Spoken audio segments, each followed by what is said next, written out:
शहरातील जिजाऊ चौकातील जो क्रॉसिंग नाला होता त्या नाल्याचा पाईप वर आला होता आणि या कारणाने त्या ठिकाणी अनेक सामान्य नागरिक पडून जखमी होत होते. काही लोक तर त्या अपघातामध्ये गंभीर जखमी झाले.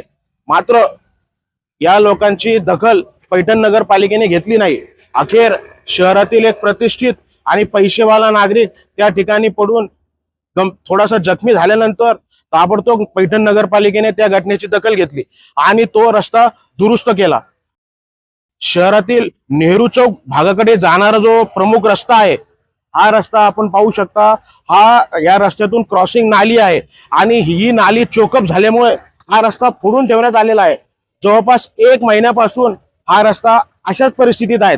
या ठिकाणी अनेक नागरिक पडलेले आहेत. सामान्य नागरिकांचा या ठिकाणी अपघात झालेला आहे. मात्र पैठण नगरपालिकेने अद्यापपर्यंत याची दखल घेतलेली नाही. तर मग पैठण नगरपालिका या ठिकाणी एखाद्या पैशावाला एखादा प्रतिष्ठित नागरिक पडण्याची वाट बघत आहेत का? कारण एखादा प्रतिष्ठित नागरिक आणि पैशावाला जर पडला तर पैठण नगरपालिका हे ताबडतोब त्या घटनेची दखल घेते. हा रस्ता नगरपालिकेने त्वरित दुरुस्त करावा यासाठी शहरातील सामाजिक कार्यकर्ते रिजवान नांदेडकर यांनी पैठण नगरपालिकेला निवेदन दिलेले आहे आणि निवेदनावर त्यांनी आंदोलनाचा इशारा दिलेला आहे. तर या संबंधी बोलण्यासाठी रिजवान भाई आपल्यासोबत आहे. रिजवान भाई, काय प्रॉब्लेम आहे, काय समस्या आहे?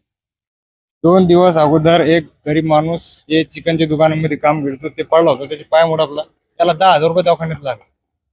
आता खालचे जे मोठे लोक पडायची वेगळी गोष्ट आहे, पण लहान ज्याच्याकडे पैसे नाही, ज्याला खायला नाही, ते लोक तसे लोक पडलेले कोणी इथं. नगरपालिकाने त्यांच्या घरी जाऊन त्यांना विचारावं, तुला पुढं लागला काय लागला. मोठा एखादा पडला असता त्याला लगेच विचारपूस केली असती, दवाखान्यात जाऊन भेटले असते. मोठे लोकांना पवार लोक नगरपालिका हा रस्ता दुरुस्त करण्यासाठी आपण निवेदन वगैरे काय दिलेलं आहे का नगरपालिकेत? नगरपालिका निवेदन दिलेलं मी 9 तारखेला मी पोषण करणार नगरपालिका समोर धरणं आंदोलन देणार मी तिथं. नगरपालिकेने हा जर रस्ता दुरुस्त केला नाही तर रिजवान भाई हे 2 दिवसानंतर पैठण नगरपालिकेसमोर आंदोलन करणार आहेत. तर पैठण नगरपालिकेने या ठिकाणी एखादा प्रतिष्ठित पैसेवाला नागरिक पडण्याची वेळ पाहू नये आणि ताबडतोब हा रस्ता दुरुस्त करावा अशी मागणी या भागातील नागरिक करत आहेत. प्रतिष्ठान वार्ता न्यूज साठी मी चंदन लक्कडार, पैठण.